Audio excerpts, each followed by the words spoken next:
Secretary of State Mike Pompeo had a bad interview with NPR, got a little tense, he got a little embarrassed. And so he has decided to retaliate against an NPR reporter who is supposed to be following him as he conducts State Department business. So according to The Hill, the State Department removed NPR reporter Michele Kelemen from a group of journalists traveling this week to Europe and Central Asia with Pompeo. The State Department Correspondents Association, this is an association that represents the reporters, said it believes the removal of Michele Kelemen from the press pool was a response to the flare-up between Pompeo and her NPR colleague, Mary Louise Kelly. Now, this was a story that was recently covered by the Young Turks, but in case you missed it, or if you need someone to refresh your memory, here's how disastrous that interview was with Mike Pompeo.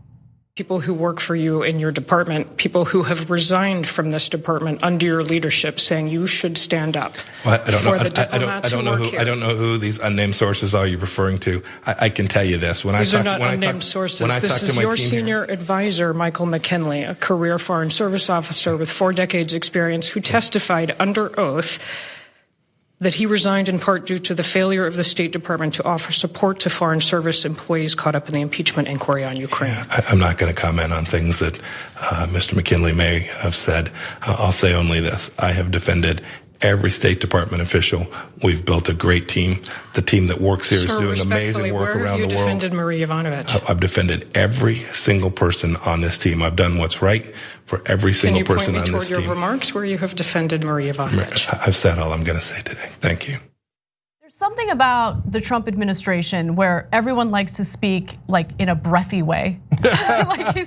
like Trump is very breathy. Same with Pompeo in that interview. But aside from his tone and the breathiness of it, it was a nightmare. It was a disaster. And it's very rare to come across tough interviews like that when it involves a Trump administration official or anyone in a position of power. But I do respect how that interview went down. There was also apparently a portion where Pompeo accused her of not knowing where Ukraine is, that she couldn't point to Ukraine on a map. And that later she was basically presented with a map and she did point to Ukraine. And then later he accused her of pointing to Bangladesh instead. I don't know, it's all silly nonsense. But the fact that he is now retaliating against an NPR reporter because he embarrassed himself in that interview is worrisome, because we're supposed to have First Amendment rights, we're supposed to have freedom of press, we're supposed to have constitutional protections for freedom of speech. Having the government retaliate based on someone's political speech or speech in general is a big problem. The most disturbing part of this story, I think, is not him retaliating, that's really bad. Not him cursing at her afterwards and bringing in this map in a, So lame. Yeah, it's such a weirdly demeaning thing to do, although, and clearly lying about it afterwards. There's no way in the world she pointed to Bangladesh. Bangladesh is nowhere near Ukraine. It's preposterous to say that. You should have at least come up with a clever lie, right? I don't know, like you don't even have to be that close, say Tajikistan.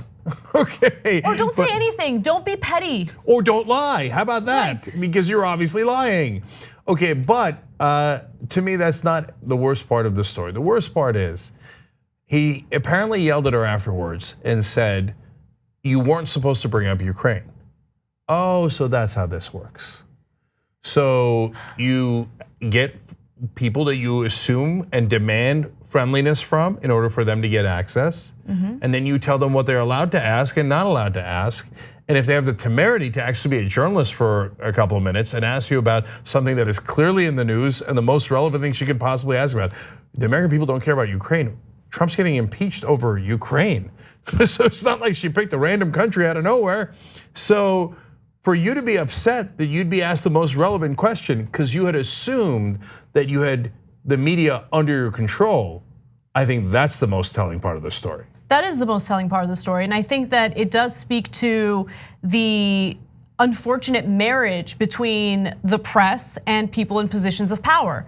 Because, and it's been clear for a long time, but I think that it's become more and more transparent that the media just serves as an extension of political campaigns, or they do anything and everything in order to keep that relationship open with people in positions of power. And the only way to do that is to avoid challenging them ever. right? So he goes in thinking like this is going to be a friendly interview. I have nothing to worry about. They want access to me. I'm in the White House, right? And he apparently prearranged that in his version of the story, that she not ask about Ukraine. And no, you don't get to do that, though. Well, that's not how it works. But by the way, we say that's not how it works, but actually it is how it works. Yeah. And that's the disturbing part.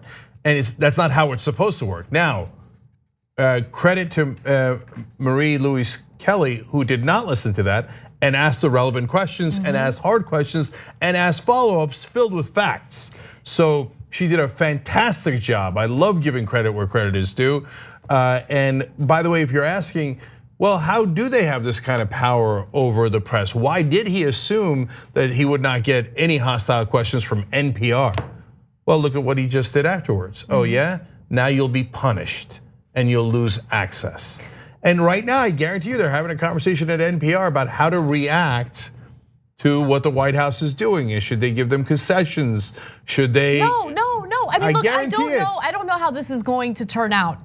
I know that the temptation to just believe that they're going to cave to the Trump administration is there, because that's what we've seen happen over and over again. But like, to any journalist who might be watching this right now, here's my question to you. Like, why? Why did you get involved in this? It's not a fun job, right? It's actually pretty terrible a lot of the time. Why are you doing this? Like, why did you make a decision to be a reporter or a journalist, right? If you're just gonna cave to whatever people in positions of power want. There's no point to what you do. You're nothing more than a tool for corrupt politicians. Why do you want to do that? That's what you're gonna dedicate your life and your career to? It's pathetic. If that's the direction they go. But for the moment being, great credit to Mary Louise Kelly, being a strong, brave journalist, exactly the right way. So, and look, last thing on the rest of the journalists, because we don't really know what NPR's reaction is going to be, but there's a case to be made that the press should have stuck together and say, if she's not going on the plane, none of us are going on the plane. Now that would have been solidarity, that would have been unity, that would have been journalism, that would have been saying, hey, you're not gonna pick us off one by one, you're not gonna bully us, all right? Then we're not gonna cover what you're doing. And then it would have put the Trump administration on the defense, but that would have required courage on the part of the other journalism organizations. And by the way, I do have to show you one last video on this, because it really does speak to the arguments that we're making about access to political figures. Now, recently, and I'm gonna go to video C3, recently Donald Trump snapped at a reporter during a press conference, and pay close attention to what he told the reporter. Then I released the transcript. There was supposed to be a second whistleblower. What happened to him? There was, wait, otherwise I won't do your show. Wait, there was supposed to be an informer.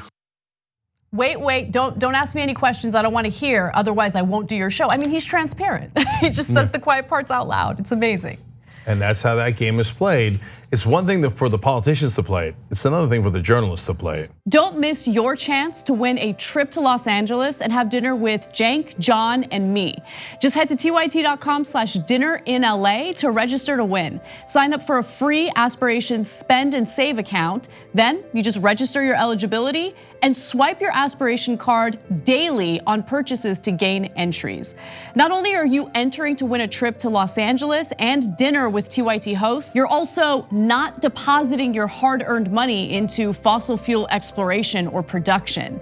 As a friendly reminder, even if you already have an Aspiration account, you must still register for eligibility into the sweepstakes.